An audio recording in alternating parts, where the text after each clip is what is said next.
Dengan tidak memperpanjang berlima, mari kita bersama-sama kita buka pengajian kita ini, pengajian rutin kita yang biasanya setiap pada Sabtu pada salat zuhur, pengajian kita Ma'rifatul Islam.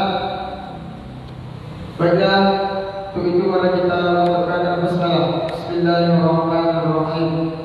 Pada guru kita Ustaz Haji, insyaallah saudara-saudara kita yang sekarang dibatasi sejumlah 10.000 orang saja, dengan 7.000 orang dari masyarakat ekspatriat, artinya masyarakat yang bukan warga negara Saudi tapi sudah mukim di Saudi, dan juga warga negara Saudi sejumlah 3.000 orang. Itu yang dibenarkan untuk pelaksanaan ibadah haji pada tahun ini. Pelaksanaan sudah dimulai sebenarnya sejak kemarin, karena dipertimbangkan mereka melakukan kegiatan yang disebut dengan tarwiyah. Tarwiyah ini sunnahnya Nabi SAW sebelum berangkat ke Arafah. Nabi singgah dulu di Mina, kemudian di situ dilakukan upaya untuk mengumpulkan perbekalan, baik itu minuman atau apa saja, untuk pelaksanaan kegiatan wukuf di Arafah. Satu hal yang patut kita perhatikan bahwa ketika melaksanakan ibadah wukuf di Arafah, Rasulullah SAW menjalankan ini semua tentu dengan memperhatikan pelaksanaan yang seperti dia sampaikan kepada kita, yang kita sering memahaminya dengan sebutan manasik. Ya, Rasul menjalankan manasik hajinya, dan dianjurkan kepada kita seluruh umat Islam untuk melaksanakan manasik sama seperti manasiknya Rasulullah SAW. Walaupun tarwiyah yang dilakukan Nabi SAW dengan bermalam lebih dahulu di Mina pada hari ke-8 Zulhijjah, bukanlah masuk bahagian dari yang wajib ataupun rukun haji. Jadi hanya kesunahan saja. Biasanya jemaah haji Indonesia kalau mereka ikut hadir dalam acara pelaksanaan ibadah haji, kita itu langsung berangkat ke Arafah untuk melaksanakan wukuf. Jadi hanya orang-orang tertentu saja atau yang sudah mengerti situasi yang baru yang akan berangkat tarwiyah dulu. Ya. Kita sudah mendapat informasi, bahkan video-video terkait jamaah yang hari ini melaksanakan ibadah haji, mereka dikarantina sebelumnya. Kemudian untuk masuk Masjidil Haram juga mereka harus menjaga jarak, dan kemudian tawaf juga dilakukan sedemikian rupa. Bahkan setiap 50 jamaah haji itu disiapkan satu petugas kesehatan. Nah, jadi bayangin itu, jadi begitu rapinya itu, setiap 50 musyrif kesehatannya satu orang untuk jaga supaya ya kalau ada kecenderungan penyakit dan macam-macam cepat diantisipasi. Jadi semua kemungkinan mereka, jadi bisa dibilang ini jemaah haji istimewa ini. Ya. Nah, pada kesempatan hari ini mudah-mudahan Allah memberi keberkahan kepada kita semua. Saya ingin mengajak kita juga para pemirsa yang ikut hadir dalam acara kegiatan pengajian di Masjid Salman melalui akun Facebook yang saya libatkan untuk live pada hari ini. Kita akan membahas belajar cinta dari keluarga Ibrahim alaihissalam. Karena setiap musim haji kita pasti teringat dengan kisahnya Nabi Ibrahim alaihissalam. Bahkan Makkah dan nyaris seluruh prosesi ibadah haji itu nggak bisa dilepaskan dari mereka.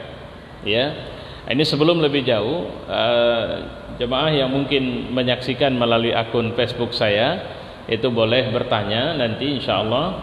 Mudah-mudahan pertanyaannya bisa saya jawab, ya, dan insya Allah akan saya jawab langsung melalui kajian pada hari ini, insya Allah nantinya bagi siapa yang terlibat dan ingin bertanya tentunya. Pertama, Mekah sendiri dibuka, ini yang patut kita lihat pertama sekali. Pertama sekali dibukanya Mekah sebagai satu tempat kehidupan itu juga atas perintah Allah Subhanahu wa taala untuk menitipkan istrinya Hajar dan anaknya Ismail yang waktu itu masih bayi untuk ditinggalkan di situ.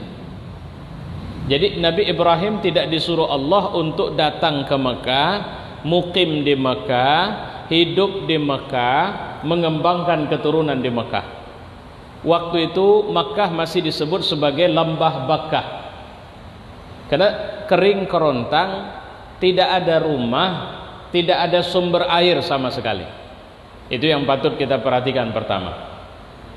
Motivasi apa Nabi Ibrahim mengantarkan istri dan anaknya kemari? Jawabannya cuma satu, motivasi untuk taat atas perintah Allah Subhanahu wa taala. Coba itu. Ketaatan yang mutlak, absolut. Ketaatan yang tidak ada haraj, tidak ada keraguan, tidak ada kecemasan di dalam hati Nabi Ibrahim, bahkan hati istrinya. Jadi yang pertama sekali membuka kota Mekah adalah orang taat. Bahkan disebut oleh Allah dengan sebutan Khalilullah. Ini kekasihnya Allah. Khalil yang nggak bisa jauh dari Allah.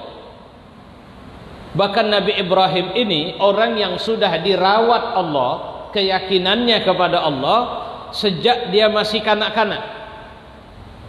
Penemuannya tentang Allah kepada Allah pun itu terjadi pada waktu dia masih kanak-kanak. Ingat kisah tentang bagaimana dia mencari Tuhan, ketemu bintang dia bilang itulah Tuhan, ketemu bulan dia bilang itulah Tuhan karena ini lebih besar, ketemu matahari dia bilang wah ini pasti Tuhan karena ini jauh lebih besar dan ini bercahaya. Tapi ketika matahari tenggelam, bintang tenggelam, bulan tenggelam, Nabi Ibrahim akhirnya menyadari ini semua bukan Tuhan. Tuhan adalah yang menciptakan ini semua. Sejak kanak-kanak pencarian spiritual Nabi Ibrahim itu luar biasa. Ya. Nah, kemudian ketika remaja Nabi Ibrahim dihadapkan lagi, bahkan tidak sekedar pencarian spiritual, tapi pembuktiannya. Apa yang dibuktikan oleh Nabi Ibrahim? Dia tidak lagi sedang membuktikan, dia sudah mulai mendakwahkan, bilang kepada orang banyak bahwa berhala-berhala yang disembah ini, patung-patung yang disembah ini bukan Tuhan. Bagaimana strateginya? Sama kita tahu. Nabi Ibrahim ketika ada sebuah acara kerajaan yang raja dan seluruh rakyat abai dari menjaga kuil atau tempat patung-patung mereka dirikan, Nabi Ibrahim masuk ke situ, menghancurkan semua berhala, menyisakan satu berhala, meletakkan kampaknya pada berhala yang satu ini. Ketika sangat dicurigai bahwa Nabi Ibrahimlah yang menghancurkan berhala, dipanggil, ditanya, kenapa kau menghancurkan berhala-berhala kami, Tuhan-Tuhan kami? Nabi Ibrahim memberikan jawaban rasional. Jadi kalau bicara, kalau mau jadi kurang ajar, maunya otak dipakai juga. Tapi memang kalau semangat orang sudah kurang ajar, ini mohon maaf agak nyeleneh saya lari ke cerita kuda tuli apa kuda duli itu. Yang kemarin demon 27 Juli kemarin. Kasus 27 Juli di zaman Orde Baru itu kasus perebutan kantor PDI oleh dua kelompok yang berbeda. Kalaupun mau diperingati, harusnya yang dicaci maki, yang diancam-ancam itu rezim otoriter. Tidak boleh lagi rezim ini bangkit di republik ini. Tidak boleh negara campur tangan terlalu jauh kepada urusan politik partai-partai, kira-kira begitu. Cuma yang demonstrasi otaknya nggak ada, udah bodoh, nggak terajar. Apa yang mereka demon? Mereka memperingati 27 Juli, yang dicaci maki, yang dibakar posternya Habib Rizik. Apa urusan Habib Rizik dengan 27 Juli? Yang diancam siap mati bela Pancasila katanya. Padahal kemarin Pancasila terancam, mereka kemana? Siap mati bela NKRI katanya. Yang diancam, yang diributin khilafah. Itu saya bilang, bodoh tak terajar, pintar nggak pernah. Bukan pintar nggak terikutin, nggak pernah pintar ini orang. Yang namanya orang kafir, apa yang membuat dia jadi kayak begitu? Tolong pahami, saya menyebut kafir yang satu ini bukan kafir tidak muslim, tapi menutupi diri untuk menerima kebenaran, menerima cahaya. Ya kayak Nabi Ibrahim. Kalian ini otak pakai dong. Maunya kalian lihat tuh berhala, semua kan pada hancur. Cuma satu yang nggak hancur. Kampak sama dia. Maunya kalian tanya sama dia. Kenapa tanya sama saya? Saya saja nggak ada di sini. Alibinya nggak dapat, Mas. Kalian mencekok saya atau mencokok saya di rumah. Sementara itu kampak ada di berhala itu. Tanya dong sama dia. Itu orang kafir bilang apa? Ibrahim, kami nggak tolol. Otak kami masih kerja. Mana mungkin patung bisa bicara? Ibrahim lantas bilang, kalau kalian nggak tolol dan tahu bahwa patung tidak bisa bicara, bicara saja nggak bisa, kenapa kalian sembah? Kenapa kalian minta tolong? Apa yang dilakukan oleh mereka? Karena argumentasi rasional mereka kalah. Apa yang mereka lakukan? Kekuasaan. Ya baik, kalau boleh saya bilang kasus Habib Rizik, argumentasi rasionalnya nggak dapat. Apa nggak dapat? Dituduh buat chatting porno? Enggak. Terbukti secara ilmiah? Tidak ada. Rekayasa. Dibongkar perekayasanya. Tapi tetap saja tidak bisa pulang. Ketika dibilang, kenapa nggak dikasih pulang? Jawabannya, kami nggak ngasih pulang. Silahkan saja kalau mau pulang, tapi penuhi syarat ini, syarat ini, syarat ini. Itu sama saja. Nah, ini artinya orang karena apa yang membuat seperti itu? Kebencian. Cuma dakwah Nabi Ibrahim berjalan. Jadi tahap kedua di masa remaja, akhirnya pendekatan kekuasaan. Nabi Ibrahim dibakar. Berhasil? Enggak. Kenapa api tidak membakar? Karena api tidak tunduk sama Namrud. Api itu tunduk sama Allah. Yang buat api itu panas Allah. Kalau Allah bisa buat api itu panas dan membakar, apa Allah nggak bisa buat api itu jadi tidak panas dan tidak membakar? Itu kan rasional. Cuma rasional yang seperti ini hanya bisa diterima oleh orang yang beriman kepada Allah. Kalau saya dilempar dari atas ke bawah, logikanya jatuh. Kenapa jatuh? Karena hukum sunnatullahnya begitu. Dari atas pasti jatuh ke bawah. Yang buat jatuh ke bawah siapa? Allah. Dengan hukum dan ketentuan yang dia buat. Bisa nggak orang dilempar dari atas tapi tidak jatuh? Bisa. Siapa yang bisa buat? Allah.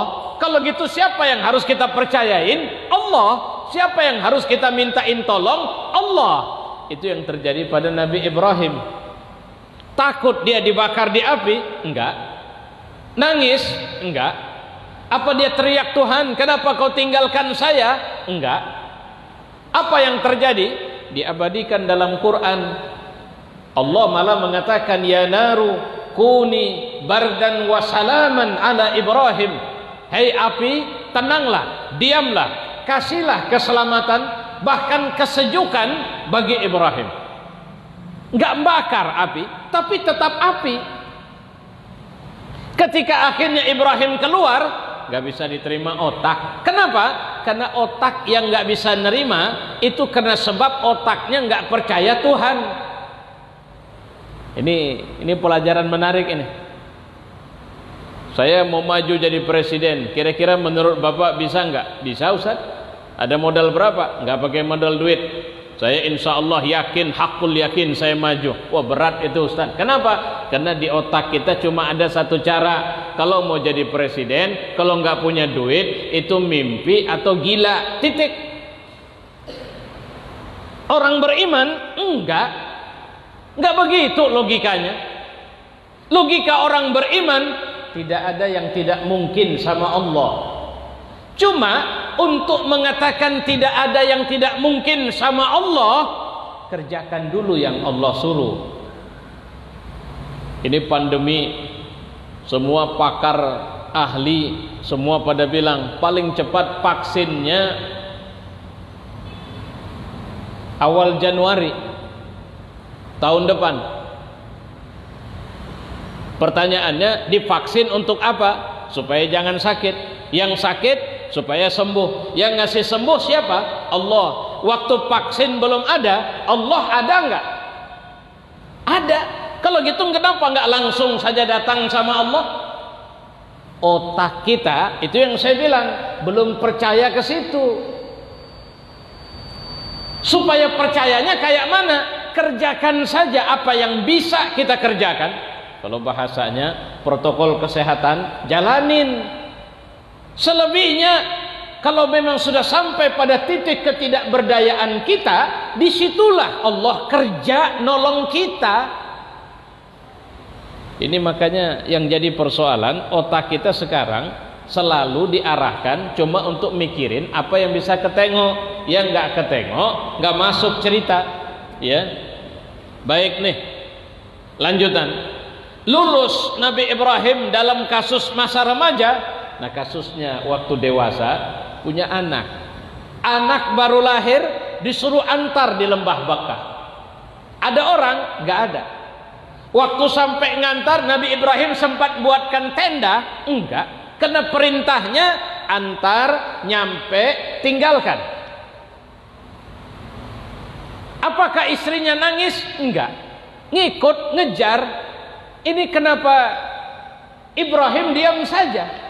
Tanya terus sampai akhirnya bertanya, apakah kau tinggalkan kami di sini atas perintah Allah? Jawabannya, ya, perintah Allah.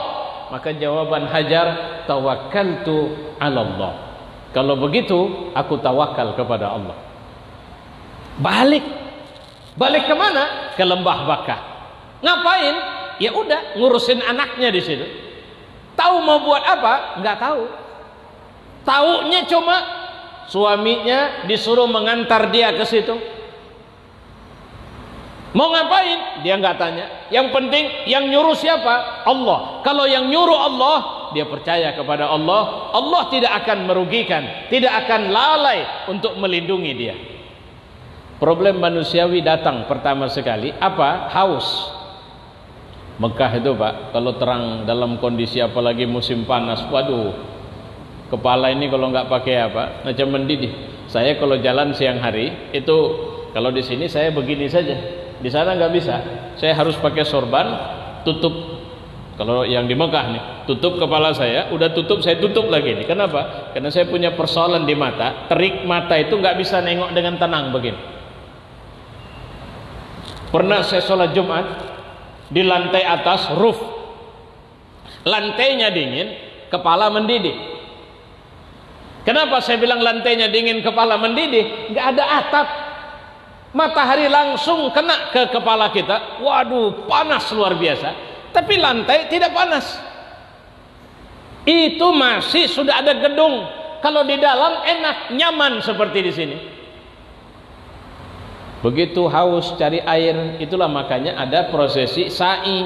Sa'i itu dia proses jalan berlari kecil antara Safa Marwah. Safa Marwah itu jaraknya sekitar 400 sampai 450 meter. Dia dulunya dua bukit, sekarang bukitnya masih ada, tapi sudah dimodifikasi suasananya sehingga nggak kelihatan betul ada bukitnya. Ada sih, masih ada. Jalan dari Bukit Sofa. Kenapa harus dari Bukit Sofa? Karena itu bukit tertinggi dari bawah lembah Bakah. Kenapa harus naik bukit? Supaya bisa nengok sekeliling. Karena namanya cari air, kalau dari jauh air itu kan nampak kemilaunya. Naik ke atas tidak ada, turun ke bawah ke Marwah. Berapa lama? 7 kali. Kenapa 7 kali? Karena pada kali ke-7 di Bukit Marwah, kelihatan dari arah lembah Bakah, suasana air muncul. Ini yang menarik nih. Bapak tadi keluar rumah dalam rangka apa? Kerja, Ustaz. Kerja itu apa? Cari makan. Cari makan. Iya. Rezeki Bapak hari ini Bapak yakin nggak udah diatur Allah, sudah pasti sekian, nggak akan lebih dan nggak akan kurang? Yakin? Yakinnya sejak kapan? Yakinnya ya katanya sih dalam hadis 40 hari kita sudah ditiupkan roh, selesai tuntas rezeki kita, sudah deal kita. Berapa beras yang bakal kita makan, air yang masuk ke mulut kita, itu kan sudah deal kita. 40 hari dalam rahim emak kita. Jadi kenapa kerja juga? Kerja ini perintah Allah. Apa hubungan dengan rezeki? Kalau dibilang hubungan langsung nggak ada. Tapi Allah mengatakan ikhtiar, kerja, buat, i'malu, kerjakan. Waktu Hajar lari dari Sofa ke Marwah, ngapain? Cari air. Apakah air Zam-Zam keluar atas usaha Siti Hajar? Tidak. Apa ada hubungan antara air keluar dengan dia lari dari Sofa ke Marwah? Ada. Apa? Ikhtiar dengan hasil. Apakah dalam memberikan hasil Allah menyuruh kita harus berikhtiar? Ya. Yang menarik nih, ada orang ikhtiarnya sedikit, hasilnya besar. Ada ikhtiarnya ampun-ampun, hasilnya sedikit. Keluar sebelum subuh, pulang setelah malam, penghasilan tetap saja 50.000. Ada yang nggak keluar rumah, di rumah doang, dari atas tempat tidur megangin HP per hari puluhan juta. Saya ketemu teman dulu berapa tahun yang lalu, sudah cukup lama lah, lebih 10 tahun kayaknya. Istrinya penghasilannya cuma dropshipping saja kerjanya. Apa istilahnya? Jualan online, nggak punya modal, mainin HP saja, duitnya nggak ada. Orang mau beli apa, dia tawarin sama orang, dia panggil tukang jualannya, antarkan ke sana, dia dapat penghasilan dari situ. Berapa? 80 juta. Keluar rumah? Enggak. Pakai modal? Enggak. Kerjanya sedikit, penghasilannya besar. Ada yang kerjanya ampun-ampun, penghasilannya sedikit. Ini yang mau saya bilang. Apa ada hubungan antara ikhtiar dengan hasil? Ada. Apa hubungannya? Allah menyuruh kita berikhtiar, tapi Allah tidak batasi atau tidak buat ukuran. Kalau ikhtiarmu sudah begini, hasilmu pasti segini. Nggak ada itu. Tidak secara otomatis. Bapak datang ke kantor depan, mau bertemu dengan si A, sudah janji kemarin ketemunya jam sekian, nanti saya tunggu di sini. Pokoknya tinggal datangi petugas, tinggal bilang nama saya, akan diantar ke ruangan saya. Oke, itu ikhtiar. Sudah sepakat, tidak ada masalah. Begitu datang, assalamualaikum, saya bisa ketemu Pak Anu, baru saja keluar Pak. Loh, tapi kami sudah janji. Benar Pak, dia tadi titip, cuma Pak Anu dipanggil pimpinan. Apakah hasil bersesuaian dengan ikhtiar kita? Iya, cuma nggak urusan kita bagaimana hasilnya. Cuma urusan kita harus optimal ikhtiarnya. Nah, itu yang harus kita pahamin itu. Apa yang terjadi dari tawakalnya Hajar? Yang terjadi, mereka awalnya cuma berdua, akhirnya muncul menjadi perkampungan besar. Itulah menjadi kota Makkah. Setelah besar, remaja, datanglah Nabi Ibrahim menjalankan satu perintah. Perintah apa? Menyembelih Ismail. Perintahnya unik. Bukan malaikat turun datang ngasih tahu, enggak, mimpi. Kalau kita mimpi yang ganggu kan kita bilang, ah ini mimpi buruk nih. Ibrahim tidak. Dia datang dia jumpain anaknya. Kenapa dia yakin dengan perintah itu? Karena nggak mungkin orang sekelas dia itu mimpi buruk, kira-kira begitu. Inni ara fil manam anni azbahuka fanzur maza tara. Ayah melihatmu dalam tidur bahwa ayah menyembelihmu nak. Fanzur maza tara. Cobalah lihat bagaimana pendapatmu. Apakah Ismail ngeles? Enggak. Dia malah jawab, ya abati fa'al ma tu'mar satajiduni insyaallah minas sabirin. Ayah, buat perintah itu. Inni ara fil manam, aku melihat dalam mimpi. Aku lihat dalam mimpi. Jawabannya seharusnya, itu kan cuma mimpi ayah. Tapi tidak. If'al ma tu'mar. Ayah, itu perintah, kerjakan saja. Kenapa Ismail berani mengatakan if'al ma tu'mar? Karena dia tahu kisah hidup ayahnya. Ayahnya pernah dibakar, tidak mempan. Ayahnya pernah diantar untuk mengantarkan mereka pergi ke lembah atau ke Mekah, yang waktu itu cuma dia sama emaknya saja. Emaknya dan dia nggak meninggal, malah jadi perkampungan besar, orang ikut gabung, menunjukkan ayahnya dalam perlindungan Allah. Tidak mungkin perintah ini mencelakakan kami. Makanya akhirnya disepakatin, oke, kalau begitu kita jalan. Kemana? Ya tempat menyembelih lah. Kita sepakatin, tapi jangan bilang sama makmu, belum tentu dia terima. Kemarin dia setuju karena kau masih sama dia. Sekarang aku datang, aku nggak begitu optimal jadi suami di sampingnya. Tiba-tiba setelah kau besar disuruh untuk menyembelih. Jangan bilang, nggak bilang, tapi setan bocorin. Hati-hati ini. Bapak bisa duduk berdua berencana untuk melakukan kebaikan, setan masuk. Apa yang dilakukan setan? Melemahkan keyakinan Ismail, maka dilempar batu itu iblis. Melemahkan keyakinan Ibrahim, dilempar batu itu Ibrahim.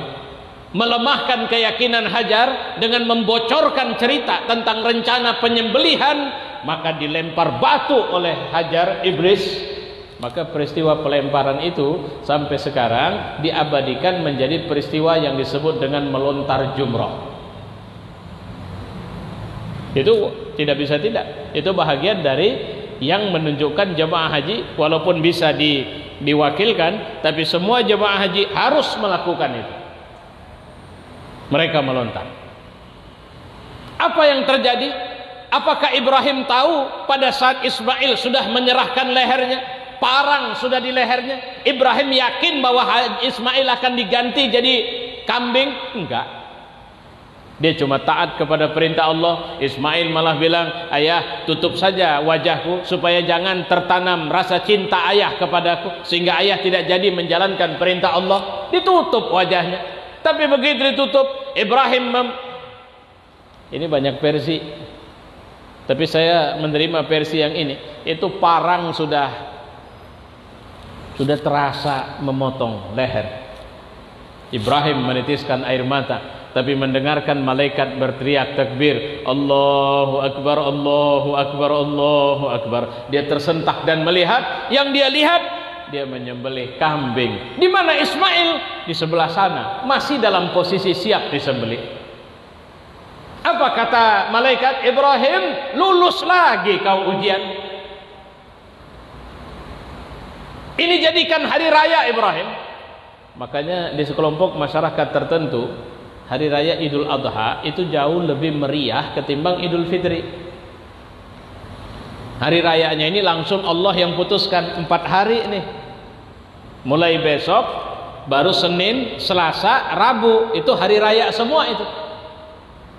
Kalau Idul Fitri, hari rayanya diputuskan 1 hari doang. Nambahlah. Itu pun dihukumkan oleh peraturan pemerintah. Kalau Idul Adha, hari tasyrik, itu hari raya. Setiap hari kita dianjurkan takbir, Allahu Akbar, Allahu Akbar. Siapa yang bertakbir? Orang yang mengalahkan segalanya dan hanya menyerahkan dirinya kepada Allah saja. Itu dia. Bapak-bapak, ibu-ibu yang mulia, saya pikir ini sekedar menyegarkan kita tentang cerita di seputar Idul Kurban. Jadi apa yang membuat keluarga ini luar biasa? Jawabannya cinta Ibrahim, cinta mereka, dan cinta yang dibangun karena Allah Subhanahu wa taala. Saya bukan promosi nih. Bagi yang ingin mendengar lebih, mungkin bisa lebih mendalam, insya Allah saya besok khutbah Idul Adha itu di masjid, saya kurang tahu nama masjidnya, tapi Masjid Aceh Sepakat yang di Jalan Gajah Mada sana. Insya Allah ini bahagian yang akan saya sampaikan nanti. Ini ada pertanyaan yang perlu saya sampaikan. Assalamualaikum Ustaz. Waalaikumsalam warahmatullahi wabarakatuh. Apa saja keutamaan mengerjakan puasa tarwiyah dan ini Arafah? Puasa Arafah ini secara khusus Nabi menyebutkan dalam satu hadis sahih, itu akan menghapuskan dosa kita, dosa-dosa yang kita lakukan setahun yang lalu dan setahun ke depan. Sementara puasa tarwiyah ini dipulangkan kepada hukum umum, walaupun kemudian ini dilakukan juga atas petunjuk dari sunnah Nabi SAW, karena waktu itu prosesi pemberangkatan atau orang berangkat menuju Padang Arafah itu sudah dimulai. Jadi mereka berangkat, kita sudah ikut. Jadi sebenarnya ini adalah pelaksanaan ibadah yang seluruh dunia ikut. Mereka di sana, kita di sini puasa. Begitu mereka pergi ke Muzdalifah, tolong garis bawahi ya. Begitu mereka pergi ke Muzdalifah, kita di sini takbir Allahu Akbar, Allahu Akbar, Allahu Akbar. Sementara mereka hanya boleh takbir nanti setelah mereka melontar.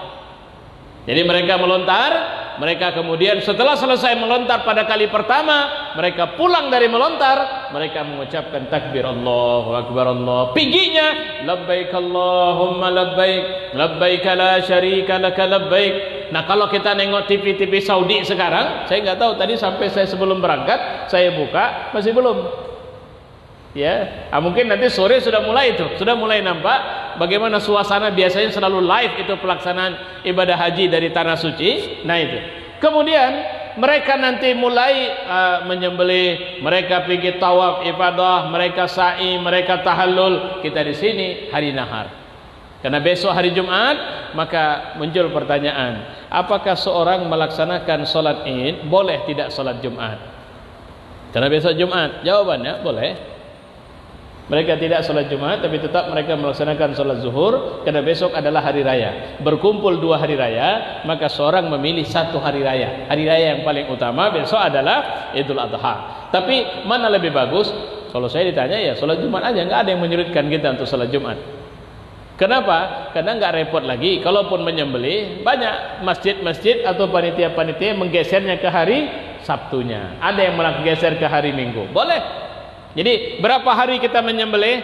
Mulai besok, Sabtu, Minggu, Senin. 3 hari ini adalah waktu menyembelih. Ya, itu boleh dilaksanakan. Ya. Kemudian apakah ada puasa dimulai dari setelah sholat subuh 10 Zulhijjah sampai selesai sholat Idul Adha? Puasa apa namanya? Nggak ada puasa. Cuma imsak. Nabi membiasakan sebelum berangkat sholat Id besok itu tidak makan dan tidak minum dulu. Bukan puasa, puasa berdosa kita. Ya, sengaja aku puasa. Enggak, imsak. Imsak itu apa? Sengaja nahan makannya dulu. Ya. Kapan makannya? Habis sholat. Makanya ada istilah yang sering kita bilang berbuka. Enggak, bukan berbuka, sarapan. Cuma sarapannya ditunda. Apa ada istilah khusus terkait itu? Tidak ada. Ya, artinya kenapa kita lakukan? Karena Nabi mencontohkan. Apakah contoh ini sesuatu yang wajib? Tidak, ini sunnah. Sama seperti seorang yang sudah meniatkan untuk menyembelih pada tahun Idul Adha ini pada hari nahar, maka mulai masuk hari Zulhijjah dia dilarang potong kuku, dia dilarang cukur segala rambutnya. Apakah ini larangan wajib atau larangan yang kalau dilanggar dia berdosa? Tidak. Ini larangan sunnah. Artinya berpahala dia kalau memenuhi itu. Nah, itu yang bisa saya sampaikan. Baik, dari sini ada pertanyaan sebelum saya tutup? Baik, kalau tidak ada, mudah-mudahan Allah memberi keberkahan kepada kita. Mari kita tutup dengan doa. Alhamdulillahirabbil alamin wassalatu wassalamu ala asyrafil anbiya wal mursalin wa ala alihi wa sahbihi ajma'in. اللهم اجعل هذا جمعنا في هذا المجلس جمعا مرحوما وتفرقنا من بعده تفرقا معصوما ربنا آتنا في الدنيا حسنة وفي الآخرة حسنة وقنا عذاب النار وصلى الله وسلم على محمد وعلى آله وصحبه أجمعين والحمد لله رب العالمين. Sebentar, masih ada pertanyaan sebelum ini. Apa hukumnya menjual kulit sembelihan, duitnya buat panitia kurban? Pekurban tidak boleh menjual apapun. Sudah ya? Pekurban itu apa? Yang berkurban tidak boleh menjual apapun. Sudah. Tapi orang yang menerima daging kurban atau apapun dari kurban, ya suka dia mau ngapain. Dia mau jual silakan, orang dia nerima. Tapi Ustaz, boleh nggak kalau daging kurban itu disimpan sampai lama? Ya kalau masih bisa dimakan lagi, bukan sengaja memang mau dibusukkan, silakan. Tapi bertahun Ustaz, nggak apa-apa. Kalau masih tahannya dia, masih layak dari sisi kesehatan, ya nggak masalah. Katanya harus habis 1 hari, kata siapa? Ya, ini yang harus dipahamin itu. Jadi nggak ada ya. Nah, jadi jangan memakai penjelasan yang tak jelas juntrungannya. Ya, jadi saya ulang sekali lagi. Nah, ini sekarang duitnya buat panitia kurban. Panitia kurban duit maksudnya siapa yang jual? Ini kan dia bilang, apa hukumnya menjual kulit sembelihan yang duitnya buat panitia kurban? Nah, siapa yang meniatkan itu? Panitia kurban minta dari awal, nanti kulit sama kami supaya kami bisa jual. Oh nggak bisa, itu masuk kategori upah namanya. Upah itu di luar sembelihan. Tapi bisa nggak panitia kurban dapat bagian? Bisa. Minta bagian? Bisa. Aku mintalah hatinya sama aku, boleh. Saya yang berkorban bisa nggak minta bagian? Saya kurban kambing, tapi tolong hatinya kasih sama saya ya, karena saya butuh. Boleh? Nggak apa-apa. Ustaz, pahalanya gimana? Pahala urusan Allah. Tapi kayaknya kalau udah begitu modelmu, yang bagus-bagus kau yang ngambil, kau berkurban atau ngapain? Nah, itu yang harus dipahamin itu. Nah, ini sekedar tambahan dari pertanyaan Pak Marzuki Manurung. Oke, saya kira itu. Allah a'lam bishawab. Assalamualaikum warahmatullahi wabarakatuh. Sebentar, saya ini harus dibagikan dulu dia, kalau enggak